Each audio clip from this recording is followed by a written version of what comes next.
좌우에 계신 분들과 함께 인사 나누시겠습니다. 샬롬. 우리 1층에 계신 분들도 샬롬. 오늘 샬롬은요, 평상시의 샬롬이 아닙니다. 우리 이제 이 성전에서 주일날 드리는 마지막 샬롬입니다. 이제야 깨달으셨습니까? 우리 한 번 더 샬롬 하실 때는 51년 동안 이제 이 성전에서 마지막, 다음 주에는 새 성전에서 인사드릴 걸 기약하면서 더 감정을 담아서 좌우에 있는 분들과 샬롬으로 축복합시다. 샬롬. 51년 동안 감사합니다. 51년 동안 수고하셨습니다. 잠깐 기도하겠습니다. 아버지 하나님, 51년 동안 한결같은 주의 은혜로 우리 성전을 지켜주시고 이 성전을 통하여 많은 영혼이 구원받게 하시며 많은 영혼이 새 생명을 얻게 하신 것을 감사합니다. 이제 이 성전은 지금까지 하나님께서 맡겨주신 모든 구원의 사명, 전도의 사명, 구제와 이웃 섬김의 사명을 마치고 다음 주에는 우리가 새 성전으로 이전을 하게 됩니다. 여기까지 함께 하시고 이 성전을 여기까지 있기에 수많은 믿음의 선배들이 땀 흘려 피 흘려 눈물로 기도하며 수고한 것들을 기억하여 주시어서 오늘 예배 가운데 큰 은혜를 부어주시고 우리가 나아가야 할 바, 우리가 세워야 할 가정과 교회의 모습들을 말씀으로 깨닫게 하여 주시옵소서. 함께 하실 줄 믿사옵고 예수 그리스도의 이름 받들어 기도하옵나이다. 아멘. 할렐루야. 성경을 보게 되면 하나님께서 이 땅에 손수 지으시고 세우신 것 두 가지가 있다고 말씀하십니다. 그 중에 한 가지가 가정을 세우셨고요, 또 한 가지가 교회를 세워주셨습니다. 다시 말하면 가정과 교회는 하나님께서 디자인하신 축복의 통로라는 거예요. 그렇다고 할 때 과연 우리들의 가정을 한번 돌아보시고 우리의 교회를 한번 돌아봤으면 좋겠습니다. 과연 우리의 가정이 하나님께서 디자인하신 그 태초의 모습처럼 축복의 통로가 되어서 많은 사람들에게 이 세상에 그 은혜와 축복을 또 사랑을 흘려보내고 있는지, 그래서 우리가 다시 한번 오늘 주시는 말씀을 통해서 하나님께서 디자인하신 가정, 그 모습을 회복해 나가는 귀한 은혜가 여러분들 가운데 있기를 주의 이름으로 축원합니다. 하나님께서 디자인하신 가정, 첫 번째는 평범함 속에서 하나님의 기적을 경험하는 가정입니다. 오늘 저희들이 함께 봉독한 시편 128편을 보게 되면 총 6절로 되어 있습니다. 그렇게 길지 않은 성경입니다. 그럼에도 불구하고 여기 보면 복이라는 말이 4번이나 나오고 있어요. 1절을 보면 여호와를 경외하며 그의 길을 걷는 자마다 복이 있도다. 2절을 보면 네가 복되고 형통하리로다. 4절 말씀에 여호와를 경외하는 자는 이같이 복을 얻으리로다. 마지막 5절에 여호와께서 시온에서 내게 복을 주실지어다. 아멘이십니까?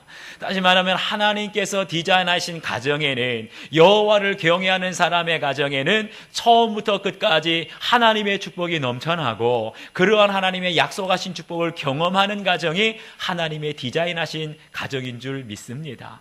과연 그 첫 단추가 과연 무엇일까? 우리 2절 말씀 한번 다시 읽겠습니다. 2절 시작.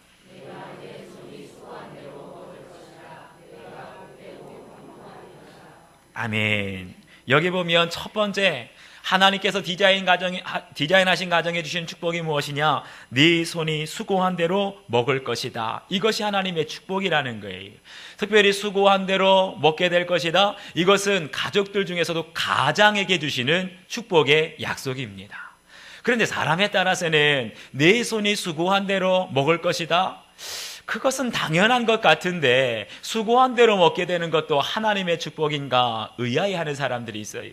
아마 그런 분들은 마음속으로 생각하기를 하나님의 축복이라고 한다면 내가 손 하나 까딱하지 않아도 가만히 앉아있기만 해도 하늘문을 여시고 하나님의 축복이 하늘로서 뚝뚝 떨어지는 것, 그것을 상상할지 모르겠습니다. 그런데 성경에서 말씀하시는 축복은 그것이 아니에요. 하나님께서 분명히 우리에게 말씀하시기를 네 손이 수고한 대로, 네가 땀 흘려 수고한 대로 먹게 되는 것이 하나님의 축복이니라. 할렐루야. 그런데 고대 사회를 가만 살펴보게 되면 우리가 수고한 대로, 손이 수고한 대로 먹지 못하는 경우가 참 많이 있었다는 것을 알게 돼요. 예를 들게 되면 농사를 지었습니다. 한 해 동안 땀 흘려 수고하고 밤잠 이뤄가며 농사를 지었는데 자연재해로 갑자기 가뭄이 일어나게 되고 갑자기 생각하지 못했던 메뚜기 떼가 들이닥치게 되면은요, 아무리 수고하였지만 남아나는 게 없는 거예요. 쌀 한 톨 남아나는 것 없이 모든 것들이 다 날아가 버리고 맙니다. 게다가 이방인이 침입해 오고 중동지방의 수많은 도적대들이 침입하게 되어서 우리의 재산, 추수한 양식을 빼앗아가게 되면 하나도 남아나는 것이 없는 거예요. 지금도 그런 일들이 있지 않습니까? 우리가 수고하였지만 나는 열심히 회사를 경영했는데 내가 거래하는 거래처가 연쇄 부도가 나게 되면 내 열심과는 상관없이 나의 회사도 문을 닫을 수밖에 없는 겁니다. 심지어 나는 직원으로서 열심히 수고하고 있었는데 사업장의 사장이 되는 사람이 경영을 제대로 못해서 문을 닫게 되면은요, 몇 달치 일하고도 월급 한 푼도 받지 못하고 회사를 나오는 경우가 얼마나 많은지 모르겠습니다.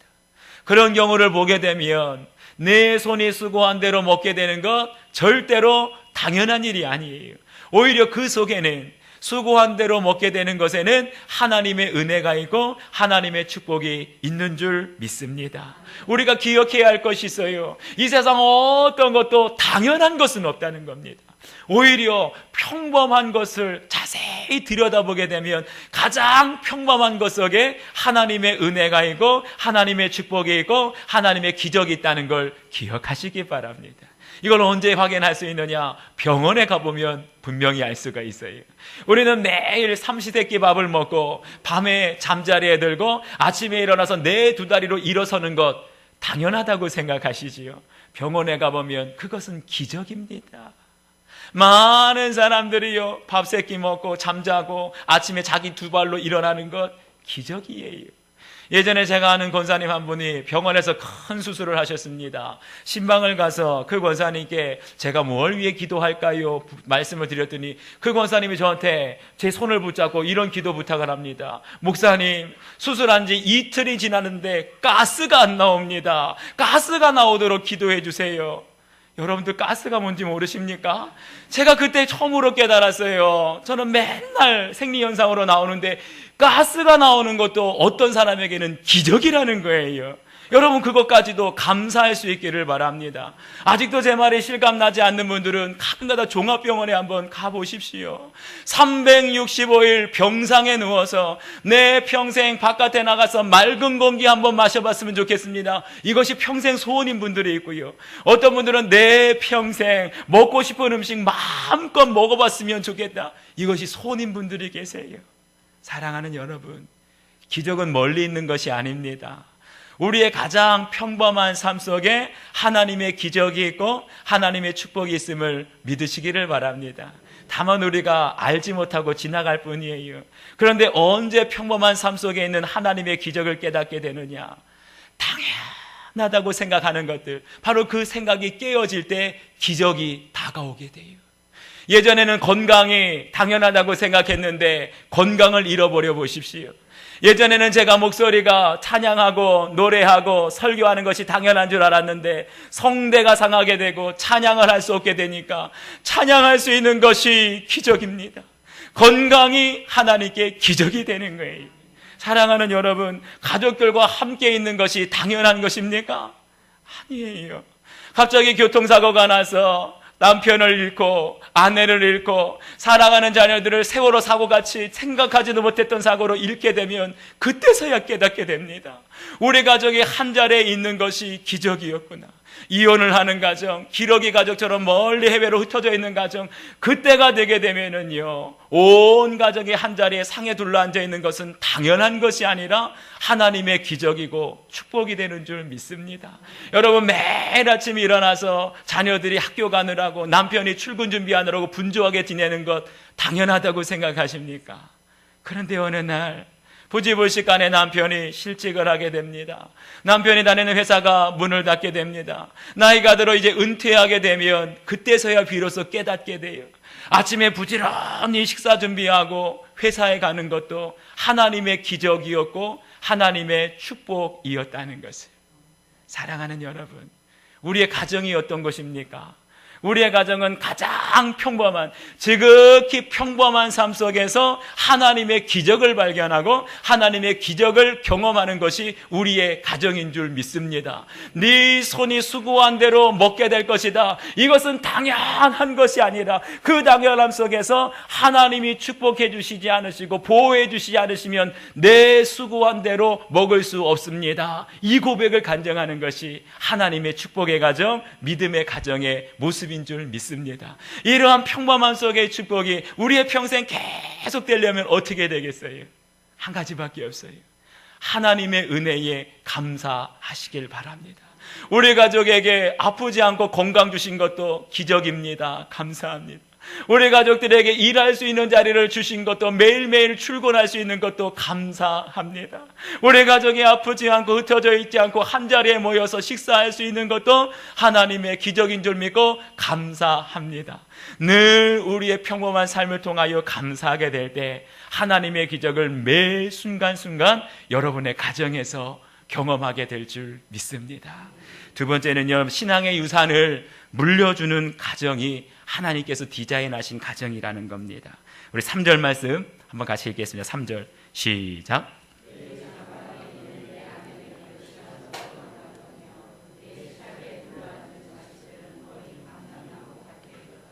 아멘. 여기에 보면은요, 내 안에는 결실한 포도나무 같다라고 말씀하세요. 보통 아내를 가리켜서 결실한 포도나무라고 할 때 이 결실한 포도나무라고 하는 것은 풍성한 하나님의 은혜, 자녀들에게 풍족한 축복을 주셨다, 이런 것들을 가리켜요. 우리나라에서는 결혼식을 하게 되면 폐백을 할 때 시댁의 어른들, 부모님들이 자식들 많이 낳아서 잘 키우라고 뭐를 던져줍니까? 대추도 던져주고 밤도 던져주고. 그건 나는 건 아니라 자식들 아들 딸 가리지 말고 많이 나르는 거 아닙니까? 그런데 이스라엘은 대추를 던져주는 일이 없어요. 이스라엘에게 있어서 자손들을 많이 낳고 번성한 축복의 가정이 되어라, 이 말은 결실한 포도나무가 되라, 이런 뜻이에요. 그런데 아내를 가리켜서 결실한 포도나무이긴 한데 어디에 심겨졌다고요? 내 집 안방에 있는 결실한 포도나무라고 그랬어요. 여기 안방이라는 말을 히브리어로 예레카라고 하는데 이 말은 원래 옆구리 혹은 가장자리라는 뜻입니다. 우리나라의 안방하고는 조금 거리가 있는데 우리나라의 안방은 어떤 곳입니까? 그냥 안쪽에 있는 방이 아니라 가정의 중심 아닙니까? 가장 중요한 일들을 이루어지는 것, 가장 중요한 사람들을 만나는 것, 안방 아니겠습니까? 그렇기 때문에 조선시대의 안방 마님 하면은요, 안방에 있는 마님을 말하는 것이 아니라 집안의 모든 살림, 모든 부엌과 창고의 열쇠를 다 쥐고 있는 살림을 총책임하는 지체 높은 양반집 부인을 말하지 않겠습니까? 근데 유대인에게 있어서 안방이라는 건 그런 뜻이 아니에요. 가장 외진 것, 은밀한 것, 사람들의 눈에 띄지 않는 그곳에서 일하는 사람을 안방에서 일한다 그래요. 비록 아내는 사람들의 눈에 띄지 않는 은밀한 곳에서 일하지만 그럼에도 불구하고 결실한 포도나무와 같이 가정을 살리고 가정을 풍성하게 하는 사람은 누구라고요? 남편이 아니라 나네라라고 말씀하는 거예요. 그렇게 말하는 이유가 있습니다. 유대인의 가정을 보게 되면 우리 한국의 가정하고는 조금 다른 것을 보게 됩니다. 우리 한국은 철저하게 혈통을 중시하기 때문에 누가 자녀가 될 수 있느냐? 오직 아버지의 핏줄을 이어받은 사람, 아버지의 혈통을 이어받은 사람만 자손이 될 수 있어요. 그래서 아버지의 혈통을 이어받은 사람만 유산을 물려받고 모든 것이 아버지의 부계 중심의 혈통 사회를 이루고 있습니다. 그런데 유대인 가정을 가보면 좀 다르다는 거예요. 아버지가 누구인지는 상관하지 않습니다. 아버지가 유대인이든 아버지가 이방인이든 상관없어요. 유대인 어머니에게 태어나서 유대인 어머니에게 신앙교육을 받으면 그 사람은 아버지와 상관없이 유대인이 될 수 있다, 이런 믿음을 가지고 있다는 거예요. 왜 이렇게 됐느냐? 다른 것이 아니라 유대인들에게는 혈통을 중시하는 것이 아니라 오히려 신앙을 이어받는 것, 우리의 자녀들에게 신앙을 물려주는 것, 이것을 가장 중요하게 생각하기 때문에 아버지보다 어머니가 더 중요하다는 거예요. 왜 그렇습니까? 우리의 자녀들이 어렸을 때 인성을 교육하고 신앙을 교육할 수 있는 건 아버지의 몫이 아니에요. 어머니를 통하여 인성이 형성이 되고 어머니의 품 안에서 우리 자녀들의 영성, 믿음이 자라게 되는 줄 믿습니다. 그것을 보여주는 대표적인 사람이 바로 디모데이지요. 그래서 디모데후서 1장 5절을 보면 이렇게 말씀합니다. 이는 내 속에 거짓이 없는 믿음이 있음을 생각함이라. 이 믿음은 먼저 내 외조모 로이스와 내 어머니 유니게 속에 있더니 네 속에도 있는 줄을 확신하노라. 우리가 잘 알고 있는 사도 바울의 영적인 아들, 복음으로 나온 아들이 디모데 아닙니까? 그런데 그 디모데가 그 안에 거짓이 없는 믿음이 있는데 디모데의 믿음을 말할 때 아버지는 나오지도 않아요. 남자로서 좀 섭섭합니다. 왜 아버지는 말하지도 않는가? 그런데 디모데 안에 있는 이 거짓이 없는 믿음, 정말 칭찬받을 만한 믿음은요, 아버지에게 영향을 받은 것이 아니라 그 외할머니 로이스와 어머니 유니게로부터 물려받았다. 다시 말하면 디모데의 믿음을 철저하게 외가로부터, 어머니로부터 물려받고 형성이 되었다는 거예요. 사랑하는 여러분, 왜 우리 가정이 중요합니까? 왜 우리 가정에서 어머니를 결실한 포도나무라고 합니까? 그건 다른 건 아니에요. 우리 자녀들에게 있어서 가장 중요한 시기에 영성과 인성과 인격이 형성될 때 그것이 누구 안에서 형성되느냐? 바로 어머니를 통해서, 어머니의 품 안에서 어머니의 사랑을 받고 이루어지게 된다는 거예요. 우리 아이들이 스스로 성경을 읽고 스스로 교회를 나가면서 예배를 드리면서 믿음이 형성이 되는 게 아니라는 겁니다. 오히려 태어나자마자 어머니의 품 안에 있을 때 어머니의 사랑스러운 그 눈빛을 바라보면서 하나님의 말씀을 깨닫고 하나님의 사랑을 경험하게 된다는 겁니다. 우리의 아이들은요, 어렸을 때부터 어머니의 품속에서 어머니의 간절한 눈물의 기도를 받게 될 때 엄마의 기도를 통해서 하나님의 살아계심을 경험하게 되는 줄 믿습니다. 사랑하는 여러분, 그러한 어머니의 은혜를 기억하고 계십니까? 어머니께서는 우리를 위해서 아낌없이 모든 것 다 던져주시고, 우리가 어렸을 때나 우리가 철이 없을 때에도 늘 눈물로 우리가 바른 길 걸어갈 수 있도록 기도해 주시고 희생해 주시고 아낌없이 모든 것 주셨는데, 여러분, 어머니의 사랑, 어머니의 은혜 보답하고 있습니까? 내일이 어버이날이라 이 부분을 묵상하는데 어떤 분이 뒤늦게 어머니를 천국으로 보내드리고 나서 효도를 다 하지 못하고 후회하면서 편지를 썼는데, 이 편지를 읽으면서 참 마음이 많이 찔려서 여러분들과 함께 나누려고 합니다. 나는 여러 번 어머니께 전화를 걸어서 필요한 것이 없는지 여쭤보려고 했는데 차일피일 미루다가 전화 한 통 드리지 못했습니다. 한 번은 시장 안으로 들어가시는 어머니, 그 입고 계신 겨울 코트가 너무나 낡고 초라해서 새 코트를 사드리려고 마음먹었다가 시간이 없어 결국 뒤돌아서고 말았습니다. 어머니 마지막 생일날 화분을 하나 보내드렸는데 축하 카드를 동봉한 것을 잊어버리고 직접 가서 뵈려고 했지만 하필 그날 축구 경기가 있어서 텔레비전 보느라 찾아뵙지 못했습니다. 내가 어머니를 마지막으로 뵌 것은 사촌의 결혼식 날이었습니다. 어머니는 너무나 늙고 피곤해 보여서 속으로 온천이라도 한번 보내드려야겠다 생각했습니다. 하지만 그날 친척들과 인사하느라 말도 꺼내지 못하고 헤어졌습니다. 마지막 시간을 되돌려 어머니께 코트를 사드리고 온천을 보내드릴 수 있다면, 아니 생신날 따뜻한 식사 한 끼라도 대접할 수 있다면 얼마나 좋겠습니까? 그러나 이제는 너무 늦었습니다. 그래서 너무 마음이 아픕니다. 사랑하는 여러분, 우리의 어머니는요, 우리가 그 은혜와 사랑을 깨닫고 이제 갚으려고 하면 더 이상 이 세상에 계시지가 않습니다. 만약에 오늘 우리가 이 예배를 드리면서 어머니의 사랑을 기억하고 어머니의 은혜를 기억한다면 내일로, 다음으로 미루지 마시고 오늘 예배가 끝나자마자 어머니를 찾아뵈시길 바라요. 여러분의 부모님을 찾아뵈시기 바랍니다. 더 늦기 전에 식사 한 끼라도 대접해드리고요, 더 늦기 전에 이전에 꼭 선물 드리고 싶었던 옷 한 벌이라도 여러분 꼭 마련해 드리기를 바랍니다. 그래서 오늘 편지 썼던 이분처럼 어머니를 다음에 하다가 천국 보내드리고 나서 후회하는 사람 한 사람 없이 우리에게 평생 아낌없이 모든 거 다 주셨던 우리의 부모님, 특별히 우리의 어머니의 은혜를 기억하면서 오늘 꼭 인사드릴 수 있는 여러분들 되시기를 부탁드립니다. 마지막으로 하나님께서 디자인하신 가정은 어떤 가정이냐? 자녀를 향하여 기다림이 필요한 가정입니다. 우리 3절 말씀 한 번만 더 다시 읽겠습니다. 3절 시작.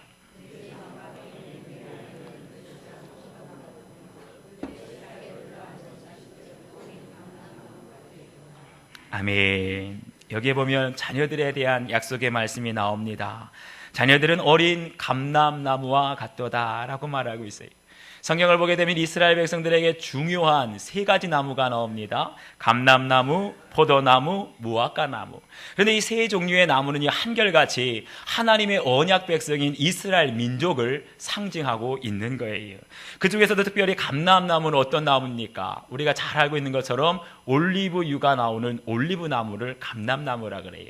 이스라엘 백성들에게 있어서는 이 감람나무가 정말 꼭 필요한, 생활 속에 꼭 필요한 그런 올리브유를 사용하고 있는데, 예배를 드릴 때도 올리브유를 사용합니다. 물론 식용으로도 사용하지만 때로는 환부에 상처가 났을 때 약으로도 사용하는 것이 올리브유였어요. 그렇기 때문에 이스라엘 백성들에게 있어서 모든 생활 속에 없어서는 안 될 꼭 필요한 것이 바로 올리브유, 감람나무 열매였다는 거예요. 그런데 감람나무에는 한 가지 특징이 있다고 합니다. 다른 나무에 비해서 성장이 많이 느리다는 거예요. 보통 심은 지 10년이나 14년이 지나야 열매를 맺기 시작하고, 그리고 본격적으로 열매를 맺으려면 약 30년은 지나야 감람나무에 열매를 거둘 수 있다는 거예요. 그런데 느리게 자라는 만큼, 성장이 더딘 만큼 한 가지 또 다른 특징이 있는데, 감람나무는 한번 자라게 되면, 열매를 맺기 시작하면 짧게는 수백 년에서 길게는 수천 년까지 죽지 않고 장수하는 그런 나무들이 있다는 거예요. 그래서 이스라엘의 성지순례를 하게 되면 항상 예수님께서 기도하셨던 겟세마네라는 곳, 감람산 자락에 있는 곳을 가게 되면 바로 거기에 겟세마네 교회가 세워져 있어요. 그곳에 꼭 가게 되면 가이드가 설명하는 것이 있는데, 감람나무, 굉장히 큰 감람나무가 있는데 무려 2000년이나 된 감람나무가 있다는 거예요. 놀라시지도 않습니다, 여러분. 2000년이나 된 감람나무가 있는데, 2000년이나 됐다는 건 무슨 뜻입니까? 예수님 살아생전에 있었던 나무라는 거예요. 그것이 아직도 살아서 열매를 맺고 꽃을 피우고, 할렐루야. 여기에 우리 자녀들에게 주시는 놀라운 영적인 메시지가 있습니다. 감람나무가 자라는 것이 비록 더디고 느리지만 일단 30년이 되어서 성장하게 되면 평생에 걸쳐서 열매를 맺고 모든 사람들에게 꼭 필요한 나무가 되는 것처럼 우리 자녀들도 그렇다는 것이지요. 성장이 더디다는 겁니다. 우리의 자녀들 하루아침에 성장하지 않는다는 거예요. 비록 부모님들이 보기에는 한없이 약해 보이고 부족해 보이고 그런다 할지라도 너무 다그치지 마십시오. 우리 자녀들도 감람나무와 같이 시간이 되면, 성장하게 되면 많은 사람들에게 유익이 되고 꼭 필요한 하나님 나라의 제목이 될 줄 믿습니다. 이를 위해서 꼭 필요한 것이 한 가지가 있어요. 그것이 뭡니까? 자녀들을 위해서 기다려줘야 된다는 거예요. 자녀들이 바로 설 때까지, 온전히 열매를 맺을 때까지, 때로는 실패하고 실수하고 쓰러지고 넘어질 때가 있다 할지라도 우리 자녀들 기다려주게 되면 하나님의 때가 되어 바로 서고 하나님의 축복의 열매를 맺게 될 줄 믿습니다. 예전에 일산에 있는 한 경찰서에서 실제로 있었던 이야기라고 합니다. 한 여자가 현금 인출기 앞에서 서성거리다가 인출기 위에 지갑이 하나 놓여져 있는 겁니다. 그런데 이 여인이 너무나 배가 고프다 보니까 그 지갑에 손을 대고 가까이에 있는 편의점에 가서 컵라면을 하나 사 먹게 됩니다. 너무나 배가 고픈 나머지. 그런데 그 지갑을 잃어버린 주인이 신고를 해서 그 현장에서 경찰에게 붙잡히게 돼요. 이 경찰이 돈을 훔친 여인에게 묻습니다. 집이 어디입니까? 가족은요? 혹시 가족들 연락처가 어떻게 됩니까? 말씀해 주십시오. 1시간 내내 질문했는데 입을 꼭 다물고 아무 말도 하지 않아요. 형사가 몇 시간 동안 설득해서 간신히 그 여인의 과거를 털어놓기 시작합니다. 이 여인은 20년 전까지만 해도 아주 평범한 가정에서 유복하게 살았던 여인입니다. 근데 20년 전쯤에 한 남자를 만나면서 결혼을 하게 돼요. 그런데 부모가 몹시 반대하고, 그런데도 불구하고 반대를 무릅쓰고 결국 그 남자와 결혼을 하게 됩니다. 그런데 하고 나서 바로 그 다음 날부터 매일 밤마다 남편의 폭력과 폭행에 시달리게 돼요. 무려 20년 동안 그렇게 시달리다가 결국은 집을 뛰쳐나오게 됩니다. 한마디로 그날부터 떠돌이 생활이 시작이 된 것이지요. 어디로 갈 때도 의지할 때도 없고 친정으로 돌아가고 싶어도 20년 동안 연락을 끊고 살았기 때문에 연락처도 모르고 주소도 기억이 나지 않는 거예요. 그 여인의 안타까운 사연을 듣고 형사들이 결심을 합니다. 이 여인의 부모님을 찾아주자고. 그래서 여인의 기억을 더듬어 보고 또 많은 사람들에게 수소문해 본 끝에 그 여자의 부모님을 찾아냅니다. 경상북도 영덕에 살고 계시다는 거예요. 그래서 경찰들이 이 영덕에 살고 있는 부모님께 전화를 걸었습니다. 전화를 받자마자 부모님이 깜짝 놀랍니다. 제 딸이 경찰서에 있다고 예. 그러면서 거기서 전화가 끊자마자 경상북도 영덕에서 일산의 경찰서까지 택시를 타고 단숨에 올라와요. CCTV, 경찰서에 있는 CCTV를 통해서 그 두 모녀가 상봉하는 장면을 봤는데요. 만나고 나서 한참 동안을 아무 말도 못하고 서로 끌어안고 모녀가 통곡을 합니다. 그러면서 20년 만에 처음으로 어머니는 딸의 이름을 불러보고 20년 만에 처음으로 딸은 엄마의 이름을 불러봅니다. 그러면서 그 엄마가 그러는 거예요. 제가 이 딸을 위해서 20년 동안 하루도 빠짐없이 딸 방에 불을 끄지 않았다고. 왜 불을 끄지 않았습니까? 경찰에 물어봤더니 하는 말, 우리 딸이 집을 나갔는데 집을 들어오려면 이 어두운 밤에서 자기 방에 켜진 불을 보아야 돌아오지 않겠습니까? 사랑하는 여러분, 우리 가정에 행여라도 잃어버린 자녀들, 방황하는 자녀들이 있다면 이 어머니처럼 20년 동안 방에 불을 끄지 않고 그 자녀들을 위해서 기도하며 기다려 보시기 바랍니다. 그러면 세상에서 방황하는 자녀들이 주님 앞에 돌아올 것이고, 때로는 세상에서 실족하고 상처받고 멀리 떠나갔던 영혼들이 주님 앞에 돌아오게 될 줄 믿습니다. 우리 자녀들에게 해줄 수 있는 가장 큰 선물이 무엇입니까? 기다림이라는 거예요. 조금 부족해도 기다려주시고, 조금 잘못해도 기다려주시고, 상처를 받고 슬픈 일이 있어도 기다려주시고, 우리 자녀들을 위해서 기다리면서 하나님께 기도하고 인내하게 되면 언젠가는 철없고 항상 망나니 같던 그런 자녀들이라고 할지라도 감람나무처럼 일평생에 하나님께 열매를 맺으며 하나님 나라에 가장 필요하고 가장 요긴한 제목이 되어 하나님의 영광을 나타내게 될 줄 믿습니다. 사랑하는 여러분, 오늘은 이 성전에서 드리는 마지막 주일 예배입니다. 이제 다음 주면은 저희가 새 성전으로 가게 돼요. 51년의 역사 속에 많은 믿음의 선배들의 땀이 또 수고가 희생과 헌신이 이 성전에 담겨져 있는 줄 믿습니다. 그럼에도 불구하고 하나님께서는 이제 이 성전의 사명을 다 감당했다는 거예요. 이 성전이 세워지고 나서 수많은 사람들이 영혼 구원받게 된 줄 믿습니다. 우리의 가정에 하나님께서 놀라운 축복을 이 성전을 통해서 우리에게 허락해 주신 줄 믿습니다. 슬플 때나 기쁠 때나 이 성전과 함께 하시는 하나님의 은혜가 우리에게 있었기에 우리의 가정에 평안함이 있었고 우리의 자녀들에게 형통한 축복이 있었고 오늘의 우리가 있게 된 줄 믿습니다. 이제 하나님의 은혜가 지금까지 51년 동안 이 성전 가운데 부어진 것처럼 앞으로 저 새 성전을 통하여서 계속 되어질 줄 믿습니다. 우리를 통하여, 우리의 자녀들을 통하여, 우리의 가정들을 통하여 하나님의 은혜가 그치지 않고 계속해서 흘러갈 수 있도록 여러분의 가정, 우리의 교회가 하나님께서 디자인하신 가정과 교회가 될 수 있도록 늘 기도해 주시고 평범함 속에서 하나님의 기적을 경험할 수 있게 되기를 주님의 이름으로 축원합니다. 우리 오늘 주신 말씀을 기억하면서 이 시간 함께 기도했으면 좋겠습니다. 하나님, 우리의 가정을 하나님께서 디자인해 주셨습니다. 우리의 교회를 하나님께서 디자인해 주셨습니다. 하나님의 은혜와 축복이 넘치도록 하나님께서 계획해 두셨는데 우리의 가정에 얼마나 상처가 많습니까? 우리의 자녀들에게 얼마나 아픔과 방황이 많습니까?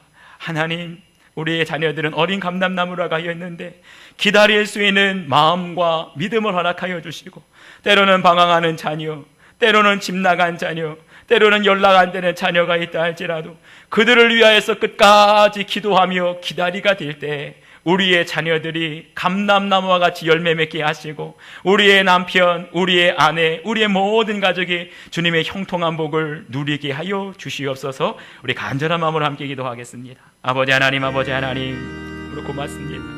하나님께서 저희들의 가정을 축복하여 주시고 하나님께서 저희 교회를 여기까지 축복하여 주시고 51년의 역사 속에 하나님 크고 놀라운 축복과 역사 속에 이렇게 부흥시켜 주시니 감사합니다.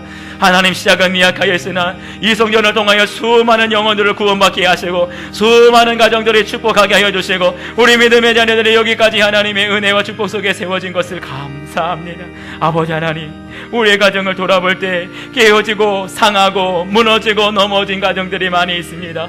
주여 불쌍히 여겨주시사 오늘 가정의 달을 맞이하여서 우리의 가정이 하나님께서 디자인하신 가정처럼 세워지게 하시고 우리의 남편, 우리의 아내, 아버지 하나님께서 축복하신 것처럼 손의 수고대로 먹게 하여 주시고 포도나무의 결실처럼 풍성한 가정이 되게 하시며 우리의 자녀들, 방황하는 자녀들, 쓰러진 자녀들, 연약한 자녀들이 감람나무와 같이 평생의 열매를 맺으며 하나님 나라의 귀한 제목 되게 하여 주시옵소서.